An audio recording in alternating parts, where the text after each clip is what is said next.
진수지 선생님, 안녕하세요. 여기는 해들병원 응급실입니다. 오늘 당직이시죠? 맞아요. 오늘 제가 당직입니다. 혹시 무슨 일 있으세요? 응급실에 전화가 한 통 걸려왔는데 진수지님 동생분인 진나영님이었는데요. 전화를 하시다가 갑자기 끊더니 지금 연락이 안 되는데요. 배가 많이 아프다는 말만 했는데 혹시 무슨 일인지 아실까요? 진수지는 그 말을 듣고 깜짝 놀랐습니다. 오늘은 진나영이 어떤 실수를 해서 그녀의 거짓말이 세상에 공개가 되고 어떻게 천벌을 받는지 말씀드립니다. 김마리는 오랜 시간 동안 잃어버린 첫째 아들 현우를 찾아 헤매다가 드디어 그를 찾게 되었을 때 세상이 다르게 보였습니다. 이로 인해 둘째 아들 한현성의 아이가 곧 태어날 것이라는 사실은 그녀의 관심 밖으로 밀려났습니다. 이제 우리 현우와 함께 새로운 시작을 할 수 있겠구나. 한현성은 어머니의 얼굴에 드리워진 평온함을 보며 잠시 망설였지만 조심스럽게 말을 꺼냈습니다. 어머니, 나영이가 곧 출산할 텐데 병원에 같이 가주시면 좋겠어요. 김마리는 잠시 말을 멈추고 아들의 얼굴을 바라보았습니다. 그녀는 부드럽게 미소 지으며 대답했습니다. 현성아, 이제 너희들 둘이서도 충분히 잘할 수 있을 거야. 나는 현우와 함께 시간을 보내고 싶어. 내가 이해해줄 수 있지? 한현성은 어머니의 말에 잠시 당황했습니다. 그는 고개를 끄덕이며 힘없이 방을 나갔지만 그의 마음속에는 씁쓸함이 남았습니다. 한편 진나영은 김마리의 이러한 무관심에 점점 더 실망하고 있었습니다. 그녀는 남편의 아이를 임신한 것만으로도 충분히 김마리의 사랑과 관심을 받을 것이라고 확신했지만 상황은 그녀의 예상과는 전혀 다르게 흘러가고 있었습니다. 진나영은 한현성의 무관심한 태도에 억누를 수 없는 분노가 치밀어 올랐습니다. 그녀는 남편이 자신을 이해해주기를 바랐지만 대신 돌아온 것은 냉정한 현실뿐이었습니다. 그녀는 조용히 자리에서 일어나며 다짐했습니다. 내가 가지고 있는 걸 절대 빼앗기지 않을 거야. 진나영의 눈빛은 결연해졌고 그녀는 무언가를 결심한 듯 방으로 들어갔습니다. 그날 밤 진나영은 머릿속에서 새로운 계획을 세우고 있었습니다. 침대에 누워있는 그녀는 손으로 배를 쓰다듬으며 중얼거렸습니다. 콩아, 엄마가 널 지켜줄게. 아무도 우리를 해치지 못하게 할 거야. 한편 한현성은 아내를 더 이상 신뢰할 수 없었고 그녀에 대한 사랑마저 식어버렸습니다. 한현성은 차가운 눈빛으로 진나영을 바라보며 물었습니다. 나영아, 너 더 이상 나한테 숨기는 게 없지? 진나영은 당황한 듯 눈을 피하며 대답했습니다. 그런 말도 안 되는 소리 하지 말아요. 내가 무슨 이유로 당신에게 거짓말을 하겠어요? 그러나 한현성의 마음속에선 그녀의 말이 전혀 신뢰되지 않았습니다. 그가 방을 나가려는 순간 진나영은 재빨리 그의 팔을 붙잡았습니다. 현성 씨, 제발 나를 믿어줘요. 우리 아이를 위해서라도. 하지만 한현성은 그녀의 손을 단호하게 뿌리치며 말했습니다. 이제 그런 핑계는 통하지 않아. 더 이상 너에게 속지 않을 거야. 그는 화가 난 표정으로 문을 열고 밖으로 나갔습니다. 문이 닫히는 소리에 진나영은 좌절감에 몸을 떨었습니다. 그 순간 그녀는 갑작스럽게 복통을 느꼈습니다. 그동안 거짓으로 복통을 호소해왔던 진나영이었지만 이번에는 상황이 달랐습니다.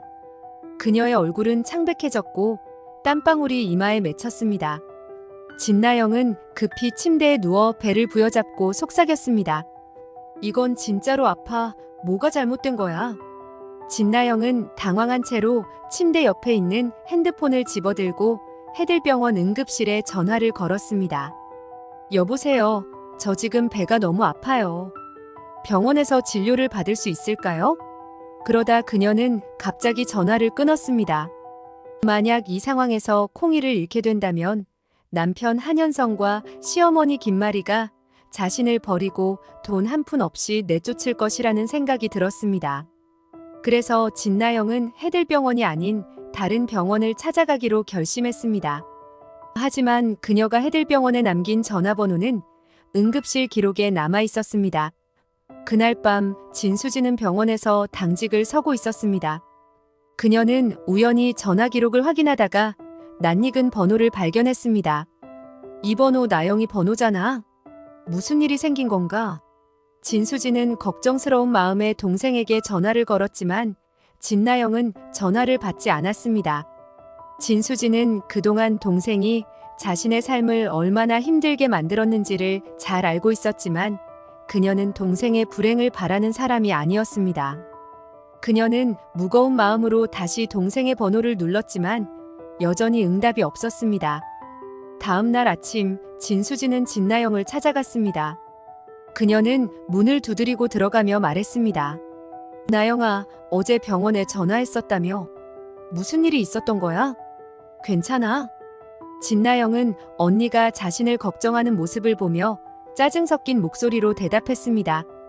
아무 일도 아니야. 그냥 잠깐 배가 아팠을 뿐이야. 이제 괜찮아졌어. 진수지는 동생의 말을 고지곳대로 믿을 수 없었습니다. 그녀는 동생이 거짓말을 하고 있다는 것을 느낄 수 있었고 그간의 경험이 그 직감을 더욱 강하게 만들었습니다. 진수지는 진나영의 갑작스러운 체형 변화에 의문을 품으며 생각했습니다. 나영이가 거짓말을 하고 있는 건 아닐까? 도대체 무슨 일이 있었던 거지? 진수지는 동생의 말이 의심스러워 혼자 조용히 조사를 시작했습니다. 그녀는 동생의 주변을 열심히 뒷조사를 하다가 진나영이 위자료를 더 많이 받기 위해 임신을 거짓으로 꾸며왔다는 사실을 알게 되었습니다. 그리고 진나영이 유산하게 된 이유가 김마리가 채우리를 찾는 것을 방해하려고 받았던 극심한 스트레스 때문이었다는 사실도 밝혀졌습니다. 진수지는 채우리를 키웠던 정순정에 대한 조사도 하고 있었죠. 그리고 그 과정에서 김마리의 남편 한진태가 채우리 사건의 주범이며 진나영이 그와 공모했다는 충격적인 사실을 알아냈습니다. 진수지와 채우리는 이 모든 사실을 신중하게 김마리에게 전달했습니다. 김마리는 그동안 숨겨왔던 진실을 듣고 큰 충격을 받았습니다. 진수지는 조심스럽게 김마리의 손을 잡으며 말했습니다. 이제라도 진실을 알게 된 게 중요해요. 이사장님, 더 이상 이들이 당신을 속이도록 두면 안 돼요. 우리가 모은 증거들을 경찰과 언론에 넘겨야 합니다. 김마리는 잠시 침묵을 지키며 깊은 생각에 잠겼습니다. 그녀의 마음속에는 배신감과 분노가 들끓었지만 동시에 현명하게 이 상황을 해결해야 한다는 책임감도 느껴졌습니다. 김마리는 눈을 감고 깊이 숨을 내쉬며 결심을 굳혔습니다. 내가 직접 나서서 이 일을 끝낼 거야.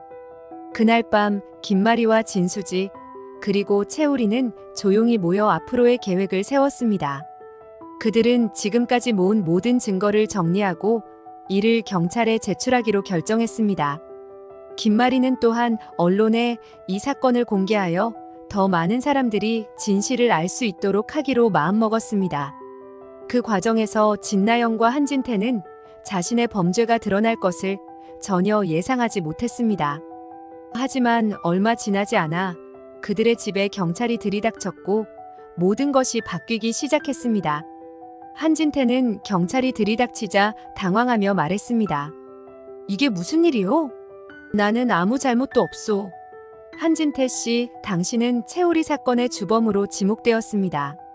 모든 증거가 당신과 진나영 씨를 가리키고 있습니다. 한편 진나영은 이 상황을 전혀 예상하지 못하고 있었습니다. 무슨 일이죠? 왜 저를 체포하는 거예요? 진나영은 그제야 자신이 모든 것을 잃었다는 사실을 깨달았습니다. 그녀의 얼굴은 공포로 가득 찼고 손은 떨리기 시작했습니다. 그렇게 진나영과 한진태는 법의 심판을 받게 되었고 결국 감옥에 가게 되었습니다. 이로써 그들의 죄는 드러났고 그동안의 악행에 대해 책임을 지게 되었습니다. 김마리는 그들의 체포 소식을 듣고도 복잡한 심정을 감출 수 없었습니다. 하지만 이제야말로 진정한 정의가 실현되었다는 생각에 마음 한구석에서 평온함을 느낄 수 있었습니다. 한진태와 진나영이 제대로 벌을 받기를 바라신다면 구독과 좋아요를 부탁드립니다. 소중한 시간 내주셔서 감사합니다.